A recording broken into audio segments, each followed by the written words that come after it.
If there isn't any further discussion on that, let's move to G, which is discussion of community garden plan. And Adam's got a very thorough plan in your packet with a lot of different choices, many more in there. I met with Mr. Klein from RC&D. He is the coordinator for the organization, and please don't ask me what RC&D stands for. I was kind of hoping that Jim Frederick could be here tonight. I do know he's a part of that organization, and he is the individual, as you might remember, who brought this issue originally to our attention to review and entertain again. Mr. Klein went through it with me on the 28th of January, and we looked at a couple of different facility locations with the prospects of serving as a location for a garden.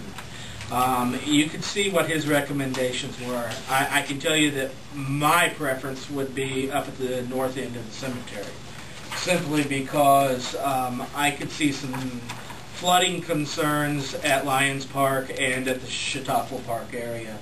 And of course the middle school is not our property, it's the school's property, which then there would have to be some arrangements made with them. Mr. Klein was not also aware that the property beside the daycare, why it is the city, we do lease out the farming of that property, so there is a farming arrangement that has to be taken into consideration there as well. So that leaves you kind of with the Cemetery North location and the water tower area, which, if you know the water tower area, it's not very big. The cemetery location that we're speaking about is, I understand that they usually refer to that portion of the cemetery as the Catholic area. North of that is a flat piece of land. The biggest concern on that piece of land was shading of the trees. That was the biggest concern that we had with that location. At the water tower place, you say it's not large enough. Would it not?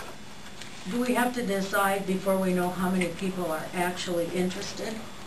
Because if you don't, you only have this small group of people that are interested, and that really is the best location, why wouldn't you choose it for this time? And that's where a little bit of difficulty goes in this plan is that once you start taking applications in and you start receiving fees, which I'm going to go into talking about how they do that in other communities, you're kind of bound to kind of having an ideal location in place. And the people who might prefer to take part on it, if it's at the because it's near them, say up at the water tower, may not preferably want to take part in it if you put it out at the... Don't give them a location. We tell them we want to know names or how many. Yeah. This is the fee. It's refundable.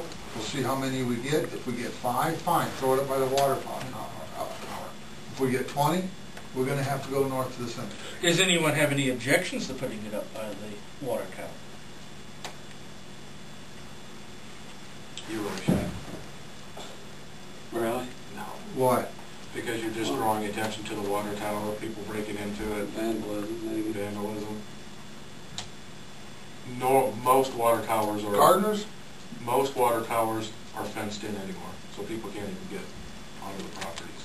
In fact, with the rural water system, it's a law they have to fence them off. Well, that does bring up a good point. We used to have swings and other equipment up there, and I know one of the things Jeff... and I don't know the exact reason, but I know Jeff agreed with the insurer to remove all the playground equipment up there. I don't know if that was the case why. I can check into that. But I do know that he made that agreement with them to remove it all. Is the doors, is that locked up there? It's padlocked. Before we it's a huge plow up the ground, we have to see if there's interest. Yeah, I would just see how many we get. And then just pick the site after that. I mean, we could start right away with getting some, and hey, you can get your money back. We need some interest here, so we know where to go. We need to know if there's anybody that really we don't have to pick the site or anything now. Well, one of the things I would tell you farther, what they do in Carroll and Denton, just to give you a rough idea. The individuals, and you'll see in your packet that one of the things in there was an application form for the Carroll Community Gardens. They basically fill out the registration and they pay a $20 fee. Tell you honestly, every bit of that $20 fee ends up going to the RC&D group. What they do in part of their contract, which is also included in the packet, is the services they provide is they're the ones that actually clear the land and till it the initial term.